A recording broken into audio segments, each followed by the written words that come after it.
Alfonso. Hola. Gràcies per ser aquí. Gràcies per invitar-me a Singulars. Doctor, per què ara yo?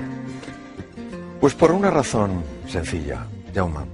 Porque ahora nos toca a nosotros. Es nuestro momento.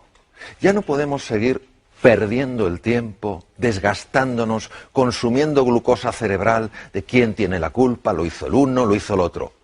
Es el momento en que cada uno de nosotros digamos, es mi vida, es mi futuro.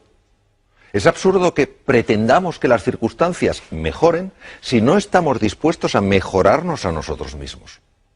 Lo que se trata es de que seamos de verdad conscientes de este hecho. Nosotros podemos crear nuestro futuro. Tenemos que saber cómo, de qué manera sucede esto, cuál es el camino, cuál es la vía para aflorar ese potencial que las personas tenemos. Bueno, es de mucha actualidad, falleció ayer, y cuando ciertas personas dicen ciertas cosas, esas cosas que dijeron nunca mueren y nos acompañan generación tras generación. En el siglo XVII, un filósofo francés, René Descartes, padre de la filosofía racionalista, dijo, pienso, luego existo. Como si lo único importante y relevante en la vida de un ser humano fuera el intelecto. Nadie le quita el poder y el alcance al intelecto. Pero ¿qué pasa con las emociones? ¿Qué pasa con los sentimientos? ¿Qué pasa con la fuerza del corazón? Lo más íntimo en el ser humano. Pues fíjate lo que decía. La salvación de nuestro mundo se encuentra en el corazón de las personas. No habla del intelecto, no habla de la erudición, habla del corazón, en su humildad. La humildad para asombrarse, la humildad para sorprenderse, la humildad para mirarnos a nosotros mismos con ojos nuevos y no juzgarnos y decimos, no, yo es que no doy la talla, yo no soy capaz, yo no llego. Pero si no te conoces, ¿cómo te puedes juzgar? Mírate con otros ojos, ten la humildad que tiene un niño de explorar una tierra que es mágica. Responsabilidad, ¿qué quiere decir capacidad de respuesta? Sé responsable de tu vida. Toma las riendas de tu vida, no juegues el papel de una víctima, está en juego todo tu futuro. A ver, todos seríamos muy cuidadosos si tuviéramos ahorros, con la manera en la que se gestionarían esos ahorros. ¿Cómo no somos igual de cuidadosos con la forma en la que se gestiona nuestra vida? Capacidad de reflexión. Vamos demasiado deprisa. Vamos demasiado deprisa. Necesitamos pararnos para saber a dónde queremos ir. No sea que al final, después de tanto correr, digamos, anda, pues he llegado donde yo no quería ir. Entonces, que aunque este hombre ya ha pasado a otra dimensión, la que sea, que sus palabras al menos nos inviten a seguir buceando en esa hondura, en ese misterio que es el ser humano. Bueno, esta es una mujer que cada vez que pienso en ella es que me conmuevo. Cuando tenía 16 meses de edad tuvo una meningoencefalitis muy grave y se quedó ciega, muda y sorda.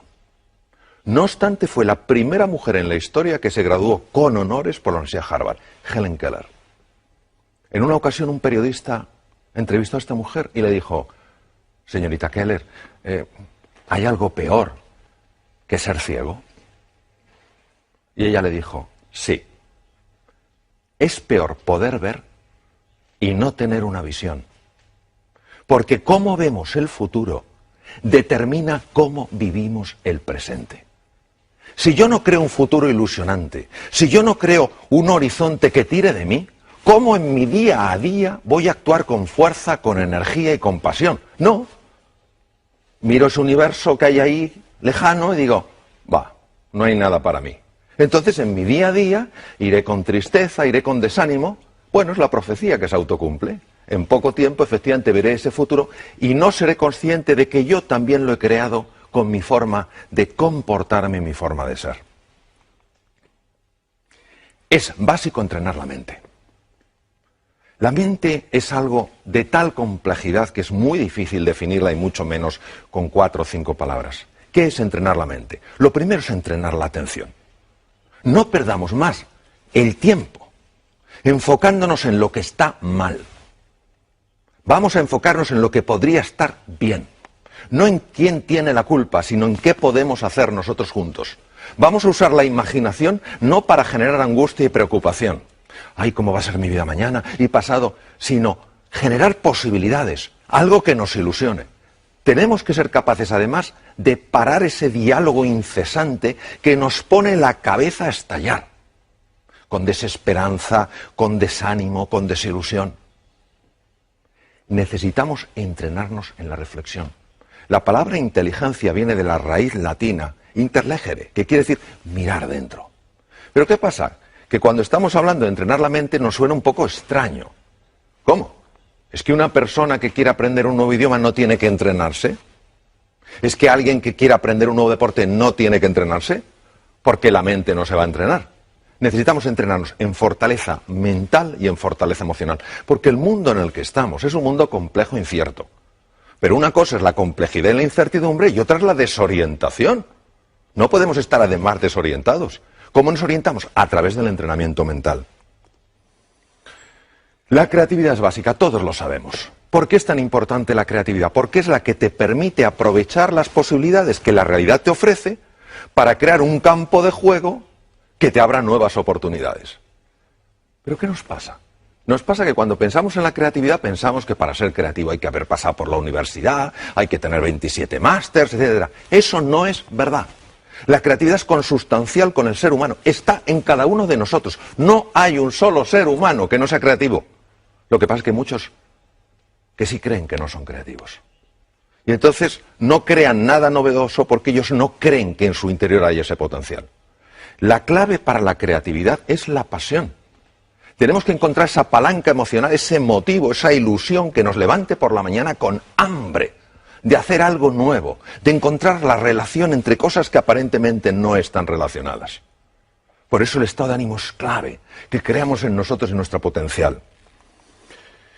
Hay que buscar los recursos emocionales. A ver, si somos honestos con nosotros mismos y empezamos a pensar con calado y con hondura, ¿por qué no hemos conseguido ciertas cosas en la vida? Nos daremos cuenta que la mayor parte de las veces no ha sido por falta de conocimientos o falta de erudición, sino porque nos ha faltado pasión, o nos ha faltado compromiso, o nos ha faltado determinación, o nos ha faltado autoconfianza. ¿Qué es buscar esos recursos emocionales? Es en ese abanico de colores irte a tu pasado y decir, vamos a ver, ¿cuándo en mi vida he tenido realmente coraje? Y seguro que encuentras un momento en tu vida en el que hayas sido valiente y audaz. Tienes que traerlo ahora, tienes que recordar quién eres. Porque se nos olvida la grandeza que hay en nuestro interior. Inventar el futuro. La forma en la que creamos nuevas realidades es absurda. Consultamos al pasado y le decimos, pasado, yo he podido hacer esto, y el pasado dice, no. Pues entonces no podré. ¿Pero qué es eso? ¿Pero qué es eso?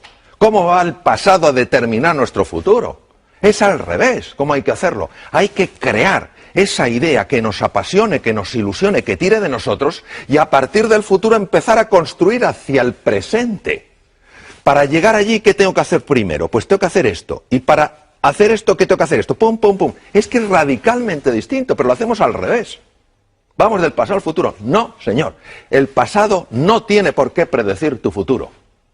Para nada. Está muy bien que te informe, por supuesto, pero que no te determine. Emociones aflictivas. ¿Qué es una emoción aflictiva? Una emoción aflictiva es aquella que no te da nada valioso. Por ejemplo, si yo me encuentro con un tigre, es lógico que sienta miedo, y es muy bueno que sienta miedo porque eso me da opciones de supervivencia. Pero si yo estoy en este estudio contigo, en un entorno agradable y acogedor, y tengo miedo, eso me paraliza, no me da nada. Estamos paralizados por la desesperanza, por la ira, por el miedo. No tiene ningún sentido. Es fundamental que empecemos a comprender un poco mejor cómo gestionar estas emociones aflictivas. Y para eso hay que entender que hay tres estructuras que, si me permites, las voy a enseñar. Una de ellas es la amígdala. Viene del griego almendra, está situada aquí en los polos anteriores del lóbulo temporal. Otra es el hipotálamo, que está aquí. Y otra es lo que se llama la sustancia gris periacueductal, que está justo aquí, alrededor del acueducto de Silvio. ¿Por qué es importante conocer estas emociones aflictivas? Porque nosotros tenemos sobre todo tres grandes lastres que nos dificultan llegar a ese futuro ilusionante. Primero, la ignorancia. Si yo no soy consciente de mi talento y mi potencial, ¿cómo me voy a atrever? Número 2, la pereza. ¡Ay, la pereza! Oh, ¿cuántas veces el camino correcto no es el camino fácil? Pero el tercero es el miedo, una de las emociones aflictivas más potentes. Entonces, ¿qué podemos hacer para gestionar el miedo? Yo, de todas las cosas que he visto en mi larga trayectoria como cirujano y en muchos temas en los que he estado metido, al final me doy cuenta de una cosa.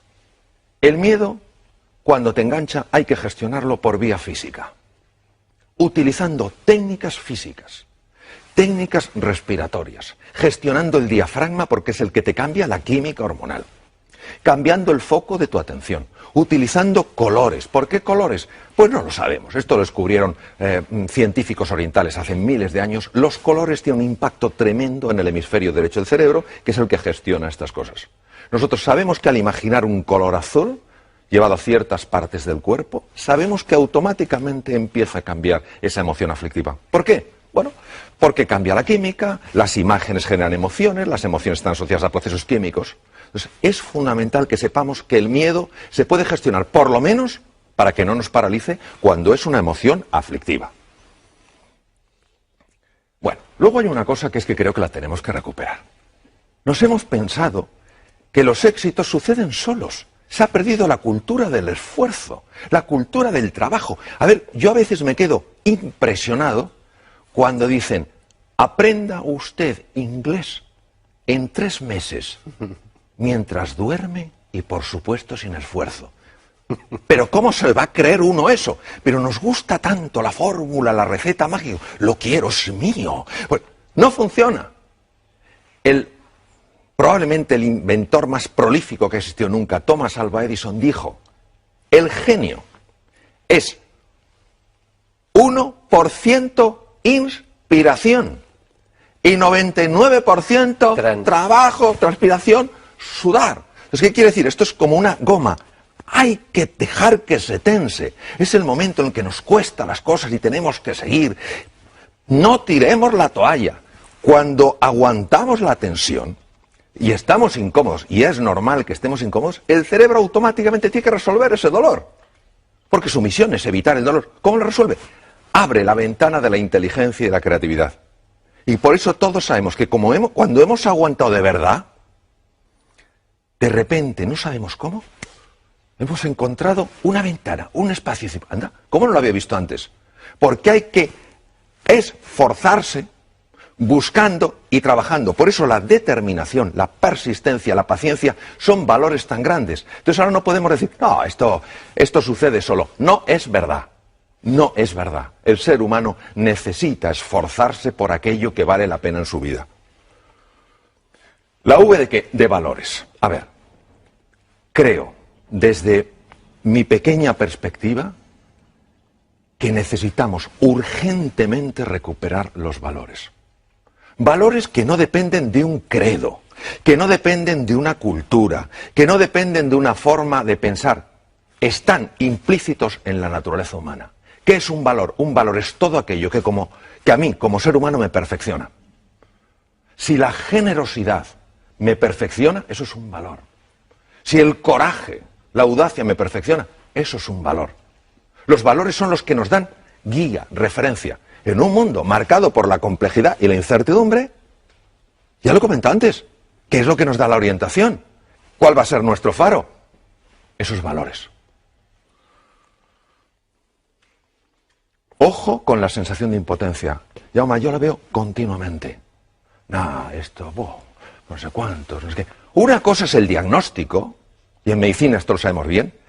A nosotros nos interesa hacer un diagnóstico correcto. A ver, si yo tengo una enfermedad seria y voy al médico, el médico me dice, no se preocupe, es un catarrillo. Digo, qué médico más simpático, pero no me ha ayudado a nada. Yo prefiero que me diga, mire, tiene usted una neumonía, es un diagnóstico más duro que un catarro, pero porque hacemos el diagnóstico correcto le podemos curar. Bien, el diagnóstico actual es un diagnóstico serio. La situación actual del mundo es seria y es compleja. No lo podemos negar, no podemos ser como la avestruz, aunque eso no lo hacen las avestruces, lo de hacer un agujero. No hay una avestruz así de tonta en toda África, vamos, que meta la cabeza bajo tierra, ni de broma. Pero claro, de acuerdo, tenemos un diagnóstico. Luego hay un pronóstico. ¿Qué es el pronóstico? El pronóstico es lo que los expertos dicen sobre eso. El médico te puede decir como experto, tiene usted una neumonía, con el antibiótico adecuado, los antibióticos adecuados, pues en una semana usted se cura. Eso es el pronóstico. Y otra cosa es el veredicto. El veredicto no lo puede dar nadie. ¿Por qué? Porque entre el diagnóstico y el pronóstico y el veredicto hay un espacio enorme. ¿Cuál? El uso de mi libertad y mi potencialidad como ser humano. Todavía me acuerdo de una persona en el Memorial de Nueva York, uno de los mejores hospitales del mundo, unos 2 mejores, tenía un carcinoma pulmonar en variedad muy severa y muy avanzada. Le dijeron, tiene usted 3 meses de vida. Diagnóstico era correcto, carcinoma pulmonar en un estadio muy avanzado.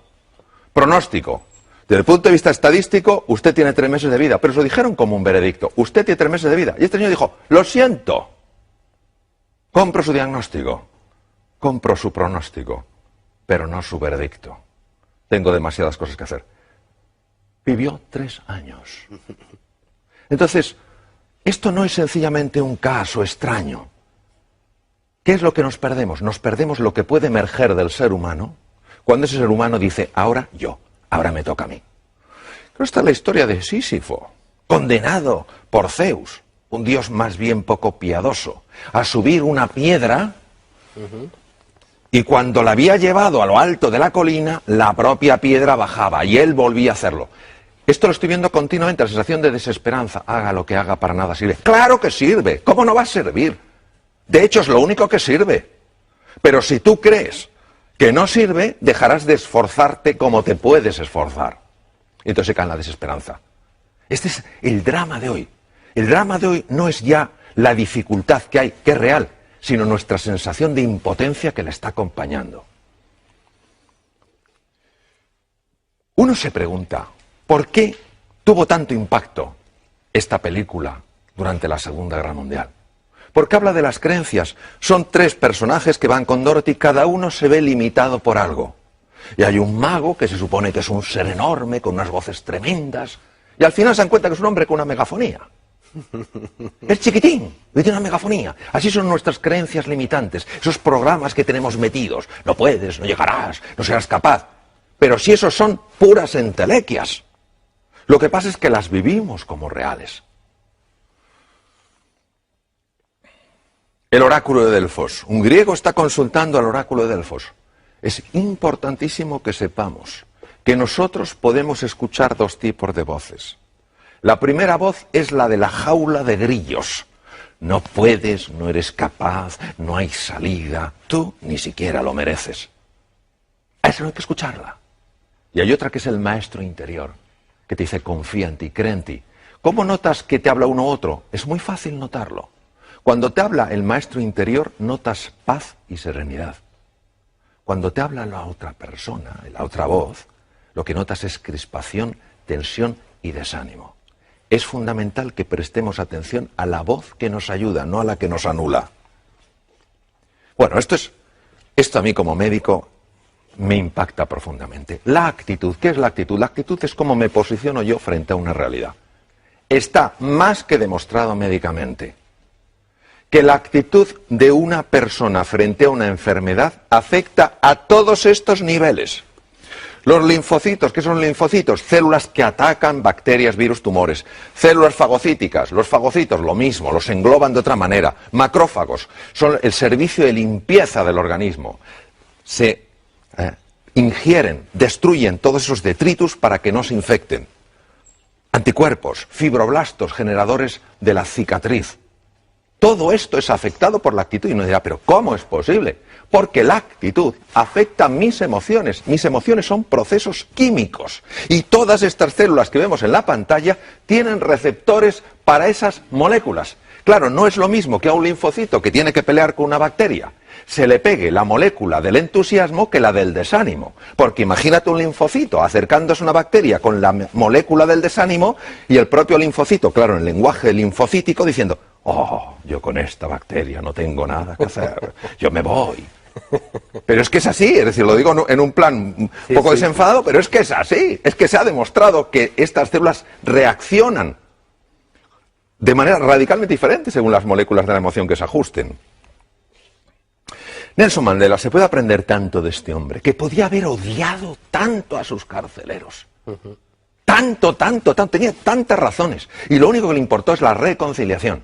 Y él decía que la última libertad, la que nunca te quitarán, es tu libertad interior, tu libertad creativa. Claro que la libertad para moverte, esa te la pueden quitar. De hecho, él estuvo encarcelado 27 años en Robben Island. Pero tu libertad interior, ¿cómo quieres tú posicionarte frente a algo? Él eligió posicionarse no desde el odio, sino desde la voluntad de la reconciliación. Porque él sabía que no era el único prisionero, sabía que sus propios carceleros eran prisioneros de su propio odio. Vaya mensaje. Hombre o máquina, no podemos estar esclavizados por programas mentales. Por programas mentales que nos alteran. No somos criaturas que solo reaccionemos, que nos pinchan y quitamos el brazo, que nos queman y quitamos el otro brazo. Hemos de recuperar nuestra libertad interior y decir, de acuerdo, esta situación es dura, esta situación es compleja, no me gusta. Yo, si hubiera podido, no la hubiera elegido, pero me ha tocado. ¿Qué puedo hacer para relacionarme con esa situación con mucha más potencia y mucha más energía? Entonces, en ese momento, cuando yo utilizo mi libertad interior, mi libertad creativa, ¿qué es lo que me hace verdaderamente humano? Salgo de la dimensión de máquina. Ya no reacciono, ya no soy alguien que dependa exclusivamente de las circunstancias. Soy influido por las circunstancias, pero no soy determinado por ellas. Bueno, esto de llegar a las reuniones. A ver, ¿cuántos problemas tenemos hoy? Muchos. Pero si la energía para resolver problemas, esa es una energía que nos debilita. Lo que hay que decir es, señores, ¿qué desafíos tenemos hoy sobre la mesa? Se ha visto, cambiando palabras, problemas por desafíos, cómo la sangre cambia, porque cambian las hormonas, cambian las moléculas de las emociones. Entonces, vamos a dejar de hablar tanto de lo que está mal y vamos a hablar un poquito más de qué está pidiendo de nosotros la vida. Pues la vida lo que está pidiendo es que demos la talla que por naturaleza tenemos. Voy a terminar con 3 animales. Los 3 para mí tienen un mensaje. Adoro la naturaleza. Adoro la naturaleza. El águila tiene visión. Visión de alcance. No nos podemos quedar con la superficie, hay que ir más allá. No podemos tener una visión superficial, tenemos que ir con más profundidad.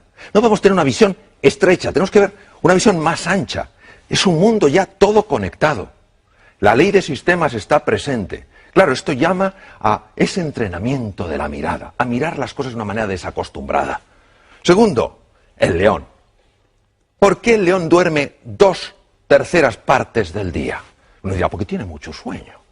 No digo que no, pero porque confía en él, porque confía en la vida, porque confía en los demás. Es la confianza. Y el tercero es el actuar estratégicamente. A ver, todo esto, si solo se queda en un revulsivo emocional, en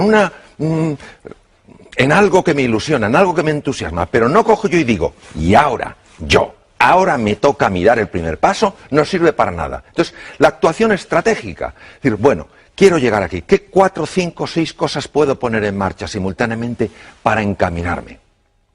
Si realmente nosotros creemos que podemos, vamos a subir muchísimo las posibilidades de poder. En la vida, Jaume, tú lo sabes igual que yo, solo tenemos una seguridad. En un momento determinado nos vamos a otra dimensión. Ahora, nosotros podemos jugar con más posibilidades. De eso se trata. Creyendo más en nosotros, en todos nosotros, y poniéndonos en marcha como aquellos que creen, desde luego es así como inventamos nuestro futuro. Doctor Mario Alonso, com sempre, magistral. Muchas gracias. Ens acaba de posar una injecció. Company, per favor, anem Claro a la taula. que sí. Ens acaba de posar una injecció de voluntat de no rendir-nos, de continuar endavant, de lluitar, ho dèiem també al principi. Vostè, doctor, diu que hi ha 9 valors essencials que d'alguna manera desenvolupen el caràcter d'una persona. Si li sembla, passem llista a aquests 9 valors essencials. Li sembla? Començo amb el primer, amistat. Amistad viene de la raíz latina amare, amar. La amistad es aquello que hace que una persona jamás se sienta sola. Que sepa que puede ser ella misma sin ser por eso aceptada o rechazada. porque se la quiere por quien es como ser humano, no por lo que tiene o por cómo se comporta. La amistad es algo de la que ya se hablaba pues, hace 25 siglos, ¿no? Es ese amor fraternal.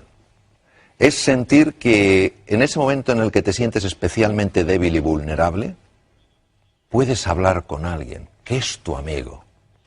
Y esa persona te va a ayudar, no te va a rechazar, no te va a juzgar. Por eso me parece tan hermosa esa cualidad, porque es la cualidad del encuentro. No hay un solo ser humano que pueda crecer y evolucionar hasta alcanzar su plenitud si no es con otros seres humanos. El ser humano crece en el encuentro, no crece aisladamente, no crece centrado en sí mismo. La amistad me parece maravillosa para esto. Alegria. Bueno, la alegría es muy distinta a la euforia. Lo mismo que el gozo es muy diferente al goce. La alegría es la percepción interior de que algo se está expandiendo. Y la alegría normalmente sucede siempre a la generosidad. Cuando yo hago algo por un ser humano, sin esperar nada a cambio, no quiere decir que no me guste, que la persona me diga gracias o que en un momento determinado me ayude, pero no lo hago por eso. Lo hago porque para mí esa persona está llena de dignidad. La respeto, la quiero ayudar, crecemos juntos. Entonces, cuando yo hago eso sin esperar nada a cambio, surge una emoción única, especial, que es la alegría. Reflexió. Ay, la reflexión, querido Jaume, la reflexión. En un mundo que va... La reflexión es igual al viaje interior. Es estar dispuesto a hacer el trabajo en mí mismo que necesito para transformar mi forma de ser. No para convertirme en quien debería de ser, sino para sacar a flote mi verdadero ser. Nos pasamos la vida intentando cambiar a los demás. Y tengo una noticia. Eso no funciona. No funciona. Porque cuando tú notas que alguien te está intentando cambiar, porque se supone que no haces las cosas o que no eres una persona suficientemente completa, te resistes. Pero cuando uno a sí mismo se dice, oye, yo esto lo tengo que cambiar. En el momento en el que tú te lo dices a ti mismo, ahí es cuando empieza el cambio. Eso sin reflexión no sucede. Compassió. Ay, la compasión. Compasión quiere decir conectar con la pasión, con el sufrimiento de un ser humano. Es la base de la empatía. No implica estar de acuerdo con lo que una persona hace. Es intentar entender por qué lo hace.